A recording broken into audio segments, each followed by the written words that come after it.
Good morning students. നമ്മൾ ഏതൊക്കെ അക്ഷരങ്ങൾ പഠിച്ചു കഴിഞ്ഞു? ഏതൊക്കെ കഴിഞ്ഞത്? ഞ കഴിഞ്ഞു, ഠ ഥ കഴിഞ്ഞു ഇല്ലേ? ഇന്ന് മേം പഠിപ്പിക്കാൻ പോകുന്നത് പാഠം 22ാമത്തെ പാഠത്തിലെ ന നെ എന്നുള്ള പദമാണ് പഠിക്കുന്നത്. നായുടെ കൂടെ ഉകാരം ചേർത്ത് നമ്മൾ എന്താ പറയാ? നെ എന്ന് പറയും. ഇപ്പൊ ന വെച്ചുള്ള പദങ്ങൾ പറഞ്ഞേ. കൊന്ന, അല്ലെ നായില്ലേ? കൊന്ന. പിന്നെയോ കൂടുതൽ കുറെ പദങ്ങൾക്ക് അറിയാം ന വെച്ചിട്ട്. ഏതൊക്കെ പദങ്ങളാണ്? വന്നു എന്നതില് നായുണ്ട്. മിന്നെ, പൊന്നെ ഇതൊക്കെ നെ എന്നുള്ള അക്ഷരം വരും. അപ്പൊ ന എന്നുള്ള അക്ഷരവും നെ എന്നുള്ള അക്ഷരമുണ്ട്. കൊന്ന എന്നുള്ള അക്ഷരത്തില് ന മാത്രമേ ഉള്ളൂ. അതേസമയം പൊന്നെ എന്നതിൽ ഏതുണ്ട്? നെ ഉണ്ട്. ചന്ദ്രകല എന്ന് പറയില്ലേ, അത് ഉകാരത്തിന്റെ പകുതിയാണ്. സമൃദ്ധോകാരം എന്നാണ് പറയുക. ചന്ദ്രകലേറ്റർ എന്ന് പറയും. അപ്പൊ പൊന്നെ അതില് നെ ഉണ്ട്. കൊന്ന എന്നതില് ന മാത്രമേ ഉള്ളൂ. അപ്പൊ നെ ആ രണ്ടക്ഷരങ്ങളാണ് ഇന്ന് നമ്മൾ പഠിക്കുന്നത്. എല്ലാവരും ടെക്സ്റ്റ് ബുക്ക് ഒന്നെടുത്തേ. പേജ് നമ്പർ 48, പാഠം 22. നെ മിന്നെ. ന എന്നുള്ള അക്ഷരത്തിന്റെ കൂട്ടക്ഷരമാണ് ന വെച്ച് നമ്മൾ ഏതൊക്കെ പഠിച്ചു? പന പഠിച്ചില്ലേ? അപ്പൊ അതിൽ ന മാത്രമേ ഉള്ളൂ. പൊന്നെ എന്നാണെങ്കിലോ ന എന്നുള്ള അക്ഷരം വന്നു.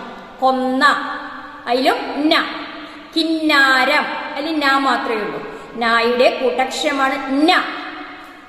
മിന്നെ പാഠം 22ലെ നെ അതിലെ ആദ്യത്തെ വാക്ക് ഏതാണ്? കൊന്ന. ചിത്രം കണ്ട കൊന്നപ്പൂവിന്റെ നിങ്ങൾ വീടിന്റെ അവിടെയൊക്കെ നിൽക്കുന്നുണ്ടാവില്ലേ? വിഷുക്കാലത്തിനാണ്, വിഷുക്കണിക്കാണ് നമ്മൾ കൂടുതൽ ഉപയോഗിക്കുന്ന ഒരു പുഷ്പമാണ് കണിക്കൊന്ന. മിന്നെ, പൊന്നെ, കന്ന്, കുന്ന്, മിന്നാരം, കിന്നാരം. ഇന്ന്, ഇന്നലെ. ഇന്നലെ. മേടത്തിൽ കൊന്ന പൂത്തു. മേടമാസത്തിലാണ് വിഷു ഉണ്ടാവുന്നത്.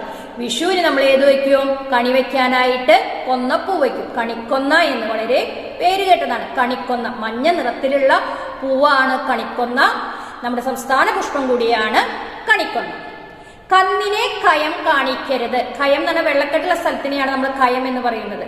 കന്ന് എന്ന് പറഞ്ഞാൽ പശുവാണ്. പശുവിനെ എന്ത് കാണിക്കരുത്? കയം കാണിക്കരുത്. ഇപ്പൊ നമ്മൾ ഇന്ന് പഠിക്കുന്ന അക്ഷരങ്ങൾ ഏതേതാ? നെ. എല്ലാവരും ഇത് എങ്ങനെയാണ് എഴുതുന്നത്, ഇത് വെച്ചുള്ള വാക്കുകൾ എങ്ങനെയാണ് എഴുതുക എന്ന് എല്ലാവരും ഒന്ന് ബോർഡിലേക്ക് നോക്കൂ. നെ അത് എങ്ങനെയാണ് എഴുതുന്നതെന്ന് നോക്കാം. ന എന്ന് എഴുതുന്നത് അതിന്റെ കൂട്ടക്ഷരമാണ് ന. കണ്ട, നാനെഴുതി കൈയെടുക്കരുത്. ഒരു പ്രാവശ്യം കൂടി പോലെ. ഇത് ഏതാണ് അക്ഷരം? ന വെച്ചിട്ടുള്ള വാക്കുകൾ നമുക്ക് പഠിച്ചാലോ? ന വെച്ചിട്ടുള്ള വാക്കൊന്ന് പറഞ്ഞേ.